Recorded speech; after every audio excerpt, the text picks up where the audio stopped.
ഇന്ന് ഞാൻ 5 മുട്ട ഉപയോഗിച്ച് നല്ല ഒരു മുട്ട മീൻ കറിയാണ് ഉണ്ടാക്കുന്നത്. അതിനായി ഒരു 15 ഇരുമ്പാൻ പുളി, ഒരു 3 പച്ചമുളക് കീറിയത്, 8 ചുവന്നുള്ളി ചതച്ചത്, ഒരു 1/2 ഇഞ്ച് നീളത്തിലുള്ള ഇഞ്ചി ചതച്ചത്, കുറച്ച് കറിവേപ്പില, ഒരു മുറി നാളികേരം മിക്സിയുടെ ജാറിലിട്ട് നല്ലതുപോലെ അരച്ച് വയ്ക്കുന്നതിന് ശേഷം അതിൻ്റെ 1-ാം പാലും 2-ാം പാലും വേർതിരിച്ച് വയ്ക്കണം. ഇനി അതുണ്ടാക്കുന്ന പാത്രത്തിലേക്ക് ഇഞ്ചി ചതച്ചത്, ഉള്ളി ചതച്ചത്, പച്ചമുളക് കീറിയത്, ഒരു തക്കാളി ചെറുതായി അരിഞ്ഞത്, 1 ടീസ്പൂൺ ഉപ്പ്, 1 ടീസ്പൂൺ മഞ്ഞൾപ്പൊടി, 2 ടീസ്പൂൺ മുളക് പൊടി, 2 ടീസ്പൂൺ മല്ലിപ്പൊടി,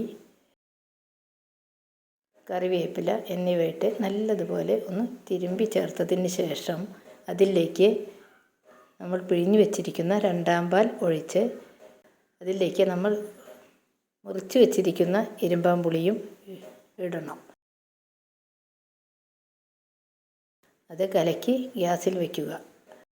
പിന്നീട് ഈ 5 മുട്ട 4ആയി കീറി വയ്ക്കുക. കറി ഒന്ന് തിളച്ച് ഒരുവിധം വറ്റലായി വരുമ്പോൾ അതിലേക്ക് മുട്ട ഇടണം.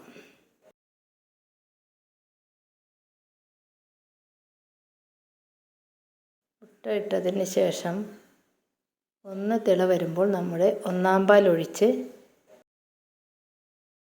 തിള വരുമ്പോൾ ഇറക്കി വയ്ക്കുക.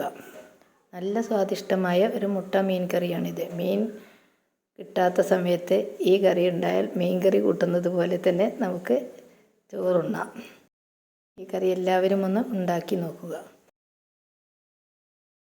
തിള വരുമ്പോൾ അത് ഇറക്കി വെച്ചതിന് ശേഷം ഫ്രൈ പാൻ ഗ്യാസിൽ വെച്ച് 1 ടേബിൾ സ്പൂൺ വെളിച്ചെണ്ണ ഒഴിച്ച് അതിലേക്ക് ഒരു 4 ചുവന്നുള്ളി അരിഞ്ഞത്, 2 തണ്ട് കറിവേപ്പില എന്നിവയിട്ട് ഗോൾഡൻ ബ്രൗൺ നിറമായാൽ അത് കറിയിലേക്ക് ഒഴിച്ച് വറവിടുക. നല്ല ഒരു കറിയാണിത്. എല്ലാവരും ഒന്ന് ഉണ്ടാക്കി നോക്കുക.